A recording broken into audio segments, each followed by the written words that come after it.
आइए आज हम लोग सार्वभौम धर्म क्या है इसके बारे में हम लोग जानते हैं। ये यूनिवर्सल रिलीजन जिसको हम कहते हैं, यूनिवर्सल रिलीजन यानी सार्वभौम धर्म। तो हम ये जानें कि सार्वभौम धर्म क्या है। और ये सेमेस्टर 4 के विद्यार्थियों के लिए ये है पेपर 13 फिलॉसफी ऑफ रिलीजन जो आप पढ़ते हैं, फिलॉसफी ऑफ रिलीजन 1 जो हुआ ये उसका चैप्टर है। 13 पेपर आपका, ये 13 पेपर है, सेमेस्टर 4 के विद्यार्थियों के लिए है। ये सार्वभौम धर्म हम किसे कहते हैं, हम लोग इसको जानें। तो हम लोग ये जानते हैं कि हमारे देश में बहुत तरह के धर्मों की प्रधानता है, बहुत तरह के लोग हैं और हर धर्म को मानने वाले यहाँ लोग रहते हैं। और जो जिस धर्म का पालन करते हैं वो उस धर्म से जुड़े हुए विश्वास का पालन करते रहते हैं, उस विश्वास को मानते हैं, उसकी पूजा करते हैं। उस धर्म में जो भी उनके गुरु होते हैं, जो भी उनके अधिष्ठात्र देव या देवी जो भी होते हैं उनकी वो पूजा करते हैं, धार्मिक कर्मकांड करते हैं। यानी प्रत्येक धर्म का अपना एक धार्मिक विश्वास होता है, एक धार्मिक आयाम होता है और उसी धर्म के अनुसार वो सभी के सभी चलते हैं। हालांकि ये अनेकों धर्म होने के कारण यहाँ आपसी धर्म के नाम पर कुछ संप्रदाय, कुछ जो है वो कई बार दंगे फसाद भी होते रहते हैं, लेकिन इनसे कोई फ़र्क नहीं पड़ता क्योंकि इनके बावजूद भी हमारा धार्मिक जीवन जो है, हमारा धार्मिक संप्रदाय इन संघर्षों के बीच भी जीवित रहा है। और हमारे यहाँ विभिन्न धर्म के मानने वाले लोग रहते हैं और आपसी प्रेम और भाईचारे के साथ रहते हैं। ये अलग बात है कि कभी कभी उनके बीच हमारे उन धर्मों को मानने वालों के बीच कुछ हिंसक झड़प या वारदातें होती हैं, लेकिन उन थोड़े से मामलों को यदि हटा दिया जाए तो हम देखते हैं कि सब अपने अपने धर्म को मानते हैं और सब बड़े ही अच्छे ढंग से आपस में जीवन व्यतीत करते हैं। और सबसे अच्छी बात तो यह है कि ये जो आंतरिक या बाह्य जो संघर्ष होते हैं, उन संघर्षों के बावजूद भी उनकी शक्ति कमी नहीं आती है, बल्कि उनकी शक्ति और उनके जीवित रहने की क्षमता जो होती है वह लगातार बढ़ती ही जाती है। यानी हर धर्म जो है अभी तक अपनी महत्ता को बरकरार रखे हुए है। तो यहाँ यह सवाल अब उठता है कि ये जो विभिन्न धर्म को मानने वाले लोग तो हैं, विभिन्न धर्म को मानने वाले लोग हैं, लेकिन तब ये सार्वभौम धर्म का सवाल कहाँ से उठा? ये सार्वभौम धर्म क्या होता है? इसकी किस आधार पर हम किसी भी धर्म को कहेंगे कि वह हमारा सार्वभौम धर्म है? यानी किसी भी धर्म को सार्वभौम होने के लिए उसके क्या लक्षण होने चाहिए, उसमें कौन सी बातें ऐसी होनी चाहिए जिसके आधार पर हम यह कह सकते हैं कि हाँ, ये अमुक धर्म जो है वो सार्वभौम धर्म का रूप ले सकता है। या फिर सभी धर्मों में सार्वभौम, सभी धर्मों को सार्वभौम होने का उसमें गुण या विद्यमान है।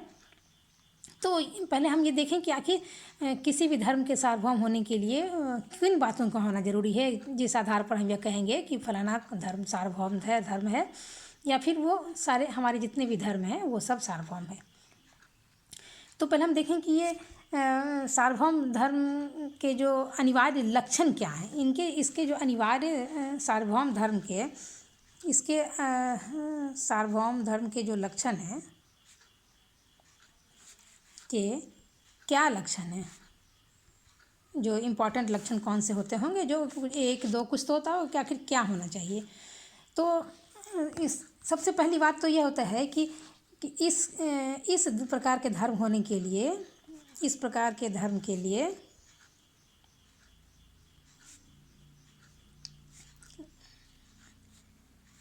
सार्वभौम धर्म होने के लिए सबों के लिए द्वार खुला रहे, सबों के लिए द्वार खुला रहना चाहिए।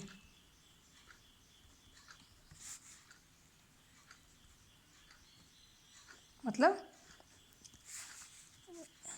जो सार्वभौम धर्म जो है उस धर्म में के गुण ऐसे होने चाहिए, उनके लक्षण ऐसे होने चाहिए कि उसमें किसी भी धर्म के लोग आएँ तो सबों के लिए द्वार वो खुला होना चाहिए।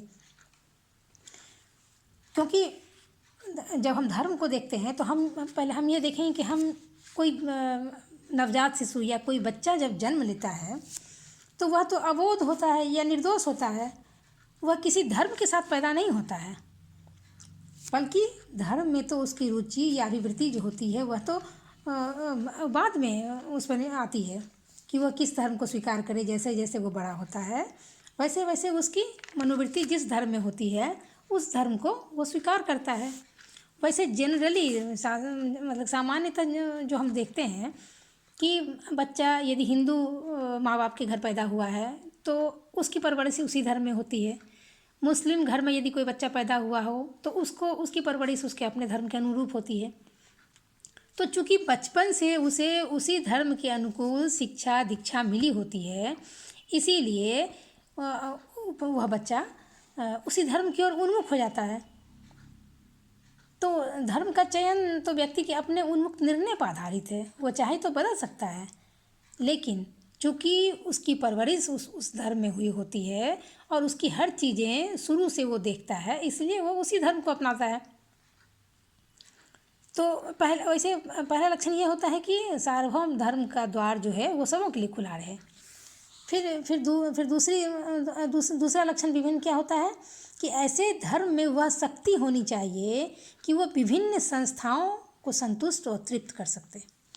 इसका दूसरा लक्षण क्या है कि वो उसमें विभिन्न संस्थाओं या धर्मों के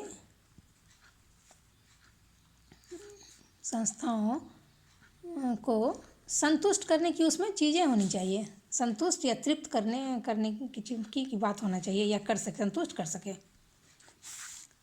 ठीक है। संस्थाएं तो विभिन्न प्रकार की होती हैं और उनमें आपसी मतभेद होता ही रहता है, लेकिन इन मतभेदों से ऊपर उठकर जब वह कोई भी संस्था कोई भी धर्म जब उसे स्वीकार कर लेता है तो तब वो सार्वभौम धर्म कहला सकता है और सार्वभौम धर्म का द्वार सबों के लिए खुला होता है। तो अब ये सवाल उठता है हमारे समक्ष, क्या इन दोनों लक्षणों को जो हम देखते हैं तो क्या इस तरह का कोई धर्म या कुछ ऐसा नज़र आता है? वस्तुतः कोई किसी भी धर्म में या कोई ऐसा होता है जिसे हम कह सके कि फलाना सार्वभौम धर्म इसे कह सकते हैं? तो इस मामले में स्वामी विवेकानंद का बड़ा ही अच्छा जवाब उन्होंने दिया है, बड़ा ही अच्छा इस प्रश्न का आंसर दिया है। उन्होंने कहा है कि दरअसल सार्वभौम धर्म जो है उसकी संभावना या प्रशंसा नहीं किया जा सकता है, क्योंकि सार्वभौम धर्म तो वस्तुतः है ही हमारे बीच वर्तमान। दिक्कत क्या है कि हम सभी धर्म के बाह्य पक्ष को देखकर आपस में उलझे होते हैं, हम लोग उसकी आंतरिक पक्ष को देखते ही नहीं हैं। और जब हम उसके आंतरिक पक्ष को देखने लगेंगे तो हम पाएंगे कि हमारे सार्वभौम धर्म हमारे पास है ही। विभिन्न धर्मों में कोई मौलिक विरोध नहीं होता है, कोई भी धर्म एक दूसरे का खंडन नहीं करता है, बल्कि हर धर्म में एक दूसरे के विचारों का सामंजस्य होता है, एक दूसरे के जैसे विचारों की बातें होती है। हर एक धर्म के बीच जो एक मूल सत्य जो होता है या सत्य जो होता है वो हर एक धर्म में होता है और सब कोई अपने उसी सत्य को प्रकाशित करते हैं, उसी सत्य को आगे बढ़ाते हैं।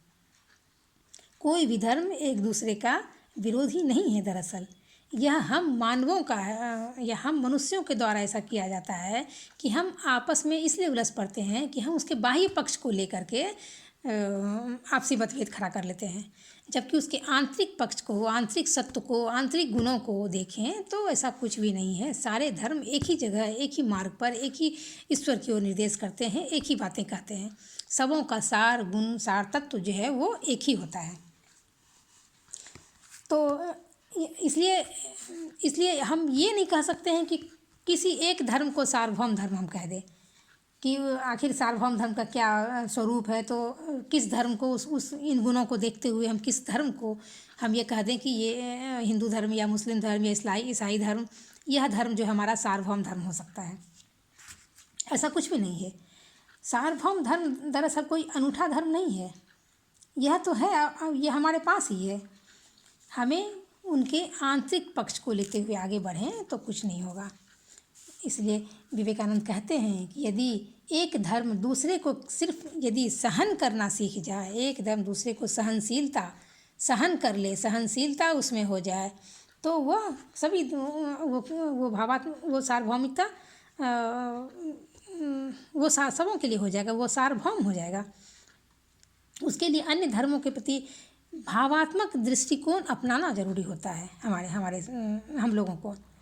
और यदि हम जिस दिन भावात्मक दृष्टि अपनाना शुरू करेंगे धर्मों के प्रति, उस दिन से हमारे अंदर वो सार्वभौमिक भावना भी जगेगी और हम किसी धर्म के बाह्य पक्ष से ऊपर उठकर, उसकी संकीर्णता से हम ऊपर उठकर उसके आंतरिक पक्ष को हम देख लेते हैं, देखना सीख जाएंगे, तो हम सभी धर्मों के प्रति हमारा विचार सहिष्णु, हम के प्रति हम सहिष्णु हो जाएंगे और हम विश्वास करेंगे कि सार्वभौम धर्म यहीं पे विद्यमान है।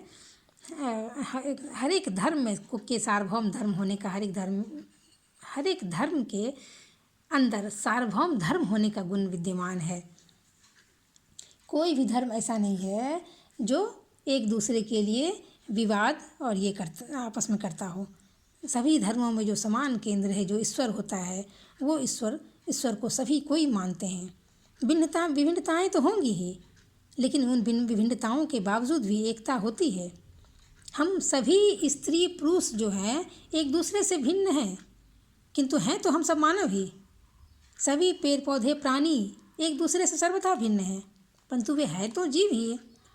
उसी प्रकार सभी धर्म एक दूसरे से भिन्न होते हुए भी वे धर्म ही हैं, और इस समानता का जो आधार है वो सभी धर्मों का केंद्र बिंदु जो है वह सत्व है या ये ईश्वर ही है।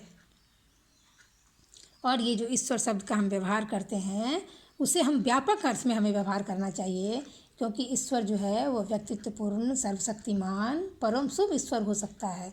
इसे अथवा यह यदि ईश्वर शब्द के इस व्यापक अर्थ को हम ध्यान में रखें तो इस सार्वभौमिक धर्म के आदर्श के रूप में हम ईश्वर को स्वीकार कर सकते हैं।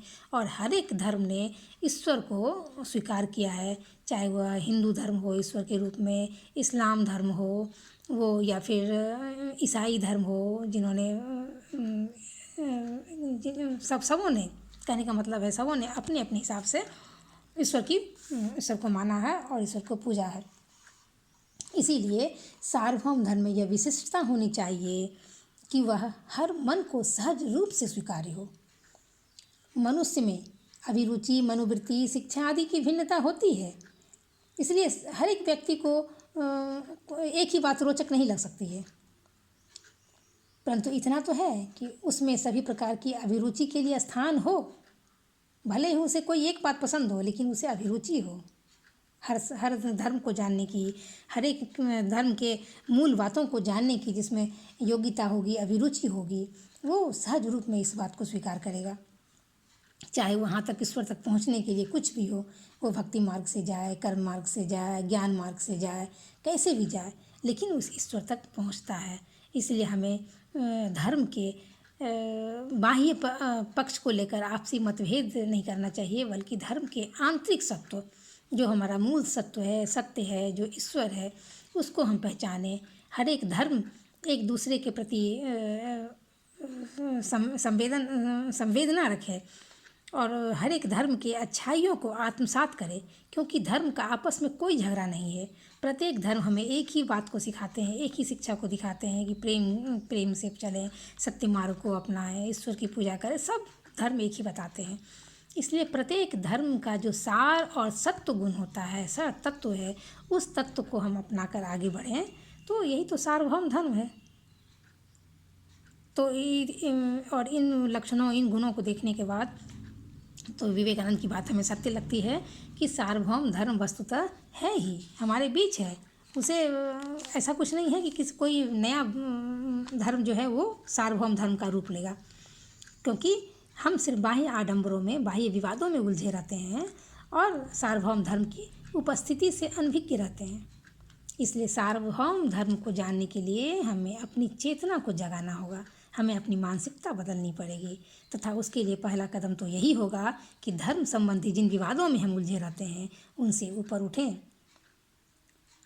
और उन बिंदुओं पर ध्यान दें जो हमें इन विवादों से ऊपर उठाते हों। इसीलिए हमें धर्म के बाह्य आडंबरों से बचना होगा, धर्म के जो आंतरिक पहलू हैं उसे स्वीकार करना पड़ेगा। इसलिए धर्म, सार्वभौम धर्म जो है वो असंभव है, वो यहीं हमारे सामने है। हर एक धर्म के अंदर अच्छी अच्छी बातें, हर एक धर्म के अंदर ये दो गुण होते हैं, लक्षण होते हैं। बस ज़रूरत है उन्हें हमें उदारता के साथ आत्मसात करने की ज़रूरत होती है। क्योंकि जब कई धर्म होते हैं, कई तरह के विचारों को मानने वाले होते हैं, तो बाहर आपसी संघर्ष, थोड़ा विचारों का टकराव हो सकता है, लेकिन जो मूल बातें हैं वो लगभग हर एक धर्म की एक ही होती है। शक्ति को आंकना, ईश्वर की पूजा, ईश्वर को पहचानना, उस मूल तत्व को जानना। इसीलिए हमें धर्म के आंतरिक पहलू को पकड़े रहना चाहिए, बाह्य आडंबरों से दूर होना चाहिए। धन्यवाद।